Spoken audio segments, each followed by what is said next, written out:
Tottenham Hotspur 1, Manchester United 0. Another really disappointing weekend for the team in red.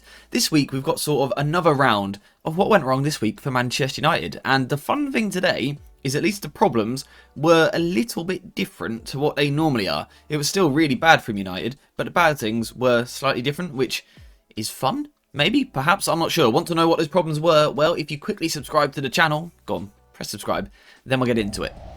Now, the big problems for Manchester United this weekend came from a defensive point of view. Now, that isn't necessarily anything new, but the actual problem itself was a little bit different. And it came when Tottenham Hotspur were trying to build possession from the back. United would quickly shift to more of a back four shape, which is quite interesting. So Dorgu on the left-hand side this week would actually play as a left back, Mazraoui would play as a right back, and Dalot would move more as a midfielder.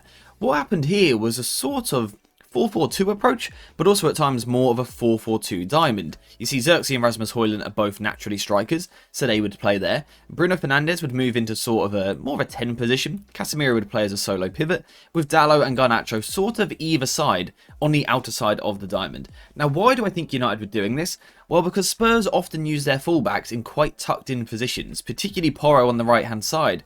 He'll often move inside, so perhaps Ruben Amorim didn't feel that we needed immediate width when pressing. I think he was thinking that Spurs would try and play through the middle of the pitch in these areas, and that therefore the diamond shape that we can see here would be enough for Manchester United. And to be honest, in phases, it was. In moments, this did work. United were able to squeeze high up the pitch, and there were a couple of instances where we won the ball back. The problem was, we weren't brave with this shape, and we didn't really stick to it for long enough. The second that Spurs moved the ball forward, or a couple of Spurs players rotated, which they do really well, United instantly had problems, had questions, and actually had doubts around the shape, particularly down the left-hand side, where Spurs are always quite rotational. James Maddison will always drop deeper and get involved, Bentancur will move about, but also Jed Spence. Sometimes he'll play wide on the touchline, actually as a left-back. Sometimes he'll push sort of into a half space, but sometimes he'll invert deep into midfield. And it was these sorts of rotations down the left-hand side which caused immediate problems for United. So the diamond shape here initially may have worked, but quickly as Spurs rotated and players moved forward, United were quickly pinned back. All it took was a run from Son and a run from Spence, and Dalot was dragged back into a back five.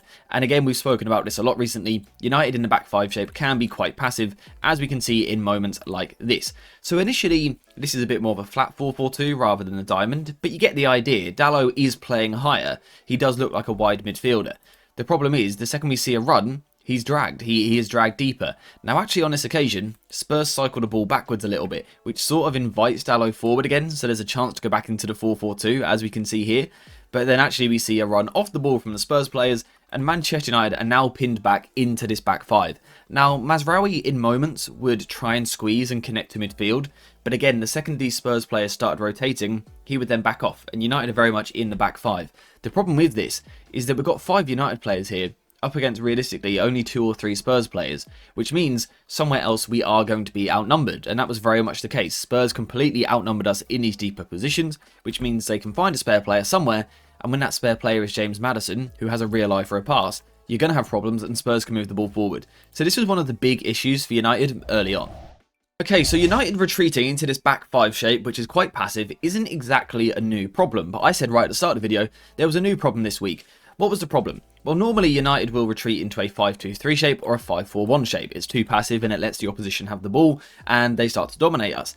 This week the problem was a little bit different. You see, what we had was Xerxes and Højlund playing up front, and actually defensively in the first half they played like that. They played like 2 strikers, so Xerxes was often high in this position here. Now, this isn't the end of the world. In theory, we've now got ourselves a 5-3-2, which can be a really compact shape. But when you've got Bruno Fernandes and Garnacho on the outside of that shape, you kind of get an idea that perhaps it's not going to work. And what we saw just massively in this game was Bruno Fernandes locking on to Jed Spence and Garnacho also trying to lock on wide this side. And it left us in this sort of 5-1-4 formation that you can see here. And there is just so much space between the 2 central midfielders. This was a massive problem. And in the first half, it was almost a schoolboy error defensively from Ruben Amorim. Postecoglou got one over on him here. Spurs had so much space in the middle of the pitch, and you know, this isn't a player being slightly out of position, you know, just a yard out. This is acres of space open in front of the Manchester United defence. So we've already got the issue that we have 1 or 2 less players in these areas in the first place here, but also now they've got more time on the ball, but more importantly, so much space for Spurs to attack. This was the real problem. Now, we have to ask the question, why did this happen? I think, again, Amorim was anticipating Spurs using their fullback slightly differently. Jed Spence on the left-hand side, being right-footed, normally inverts into midfield, and there were spells in this game where he would do that. He would tuck into these positions. So I think Amorim was anticipating that he would move inside and Bruno could then pick him up. The problem was Spence would then move wider and Bruno would still go with him. And that's when we get all these gaps in midfield. And to be honest, for the first half, it was almost a write-off for Manchester United. We can't talk about United on the ball in the first half. Not really, because we didn't ever really get the ball. And that is because defensively we were so open, had absolutely no control on the game. And honestly, Spurs should have done more. Spurs should have looked to really attack United, score 2 or 3 goals in this first half, because defensively, it was just a complete mess. It was passive and incredibly easy to play through. Now, in the second half, United did at least manage to grab hold of the game a little bit. United did get themselves back into the match. The way that we done this was by naturally just having a more compact shape. Rather than the 3 in the middle being so stretched, they were a little bit closer together. And also Joshua Zirkzee at times would drop a little bit deeper to try and help out as well. Just naturally, it was a more compact shape, which is more difficult for Spurs to play through, which means you enter more duels, more battles in the middle of the pitch. And when you do that, United are going to win a couple of duels, get the ball, and then it's about how you actually play in possession. Now, in terms of looking at the lineup here for United, we know that on the ball, we're perhaps not going to get a team which is going to dictate, control, and dominate possession. A midfield 2 of Casemiro and Bruno Fernandes just doesn't do that. Particularly a rusty Casemiro, someone who hasn't played much at all in the past 3 months. It was really evident in this game. He just was not up to speed. Passes coming particularly from out wide into midfield. He just wasn't reactive enough. He just wasn't quick enough to get to the ball and play the pass, and it made him a little bit loose in possession, and it made him really a target point for Spurs to try and win the ball back. Apart from that, I don't think United were too bad on the ball in the second half. We were actually quite quickly able to get into the front 5 shape, and this was something that we anticipated in our stream a couple of days before the match. The fact that Spurs would give us that 5 versus 4 on the last line. That if we could get the ball, we could attack these positions, and we did see that in the second half. And to be fair, in glimpses in the first half as well, where we were able to use the big long switch from Harry Maguire or De Ligt out to one of the wide wing backs, and this was where United had space. And this week, we actually had strong-footed wing backs, which means the left-footed wing back on the left, the right-footed wing back on the right. Now, again, these are still full-back profiles, so they aren't the best 1v1 players, they aren't the best attacking players you're ever going to see in the world, but just having the strong-footed players on this side did at least allow us to get the ball into the box on a more regular basis. And if we're talking about almost trying to apply the basics of football at United at the moment, getting a right footer on the right, a left footer on the left who can cross into the box with 2 tall strikers in the middle, it does at least make a bit of sense for a change. Recently, there's been some quite confusing tactics on display. This, in theory, makes sense. Getting crosses into the box quickly for the 2 forwards in the middle. United were attempting far more crosses than average. This was, in a way, good to see, even if it didn't really come to anything. The other good thing was the rotation of Dorgu and Garnacho on the left-hand side. These two could interchange quite nicely. So Garnacho comes in, Dorgu goes round, and also vice versa. I just think Garnacho, unfortunately, he had one of those games where his decision-making was pretty terrible. Pretty terrible. The amount of times Dorgu would fly around on the overlap, and we're 2 versus 1 against Dorgu, this is an amazing position to be in. You've just got to play that pass. We're talking about player decisions here. Again, this was something that we spoke about all the time under Erik ten Hag. Make the right decision in the final third. You're 2v1 against a player. Make it difficult for him. But Garnacho was just a little bit too predictable, and ultimately, these attacks didn't really come to anything. The only other thing I did like, and I just want to highlight this quickly, just desperately looking for a positive, was the moments where we sort of saw double movements from the United forwards. So let's say all these players are a little bit higher up the pitch. Spurs are squeezing us a little bit higher, trying to get kind of high, get pressure on the ball, trying to make life difficult. What is a good weapon in these moments? You know, as Spurs come man-to-man like this. A good weapon in these moments is to actually go long over the press. Now, United have failed to do this recently. Normally, we are going long to a target man. We're going long to Højlund, who is being asked to hold the ball on his chest, and that's not really his game. What we saw a bit more of in this game, at least, was double movements. So some players would come towards the ball to drag players out, and then other players would go in behind into the space. So then we can see the long passes, again from, it might be Onana, it might be De Ligt, it might be Maguire. But I felt that this at least gave United a bit of a threat. We saw this in both halves, to be fair. This is the first half. You can see Spurs sort of locking off in that shape. We knew that Spurs would press like this. They always do. And it did create these moments. You can see Xerxes bottom right there, coming towards the ball, which is going to bring Jed Spence with him. And at the same time, Højlund's going to go the other way. And with Maguire having a bit of time on the ball, it's poor from Spurs. Maguire has that time, stepping ahead of the other two centre-backs, then playing long over the top. I did at least like this about the United performance. They got Højlund into shooting positions. Again, a situation like this now in the second half as we move on here. The front three are actually coming towards the ball a little bit more. They've dropped a little bit deeper. And then Dalot is going to go the other way. He's going to give us the threat going in behind the defence. Again, Maguire we can see stepping ahead of the other two centre-backs. And then he plays the long ball over the top. Was this offside? I'm not too sure. Is he offside as this ball is played?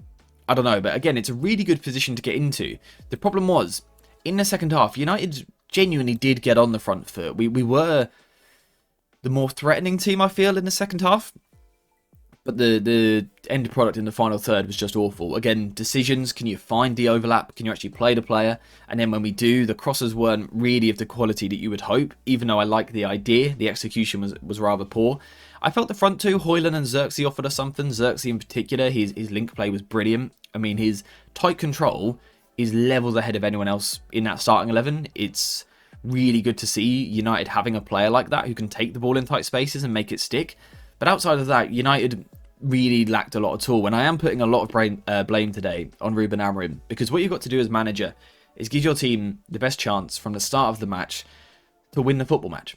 And in that first half, United didn't really have a chance because defensively, the shape was so open. You put yourself on the back foot, you invite pressure, you concede goals. So I'm putting it on Ruben Amorim a little bit in that first half. Second half, it's a bit more down to player execution and things like that. In terms of the conversation around the substitutes, the Carrington players on the bench, first of all, it's great to see the academy players on the bench. It's amazing. It's the only good thing at this club at the moment that we've got those young players that we can turn to. A lot of criticism for Amorim that they didn't come on. For me personally, I understand not playing them. This is not a good environment to bring youngsters into. If you get a player onto the pitch for 5 minutes, like we did with Chido-Obi, for example, is that great for his confidence, just to get a 5-minute run out and not really do anything? I understand why he didn't turn to them, particularly 65 minutes into the game. United were on top, the players on the pitch were doing a good job, we were getting into good positions, so I understand not making a change there. I think for me personally, 10 minutes later, around the 75th minute, the game was drifting away from us. We started to lack that threat. We weren't really upping the pressure. That's when I would have liked to have seen a substitute, because Casemiro wasn't really giving us too much. The forwards were, Xerxes was playing well, but you could see that he was getting tired. I would have liked to have seen an impact then from one of the youngsters. People talk about the pressure it would have put on them. Personally, I don't think it would have been much pressure, because United fans, were we expecting an 18-year-old to come on and change the game? No, I don't think there would have been much pressure on the young lad, because we know the team is bad. So I would have liked to have seen a young player get on the pitch, but I don't think it's a big deal. I understand why we didn't make a sub earlier and get one of them on. It's just personal preference. I would have liked to have seen one of them. But it's not the end of the world that we didn't. It's also not the end of the world that we lost 1-0. We know that our league season is finished. We will not compete for any spot in the Premier League this season, apart from survival, which sounds crazy to say. Now, I am very confident we will survive, because we are enough points clear of the drop. But the fact that I even have to say that tells you everything that is wrong at the moment. Some of it is Ruben Amorim. Tactically, he has to improve. I've been saying this for weeks and weeks and weeks now. But also, look at the squad. Look at the injuries we've got at the moment. And even when all the players are fit, we still don't have the ideal squad for this system, which is arguably on Ineos for bringing Amorim in when they did, rather than last summer or the coming summer, but also on everyone before that for the last decade. Building this squad, building this football club for the last 10 years, it's all gone horribly wrong, and ultimately it results in performances like we saw yesterday, where quite frankly we're not good enough, and now we've been beaten by Spurs 3 times in one season, which feels unacceptable, but it does sum it up quite nicely. It's where we are at the moment, and that's not going to change. We're going to see results till the end of the season. We're going to see bad results, really bad results, and really bad performances. We'll also see glimpses of games where we take control of the ball, dictate the game, and create chances and score some goals. It's going to be a mixed bag till the end. Don't expect too much. It's quite exciting, isn't it? What an exciting prospect for the rest of the season. Manchester United right now. In terms of today specifically, I don't really think there's anything else to say. United weren't good enough tactically in the first half. Individually, probably not quite good enough in the second half to get a goal. So we lose 1-0. That's what happens in football. I think that's all there is for today. Thank you guys very much for watching. Hope you have enjoyed it. And as always, I'll see you in the next one.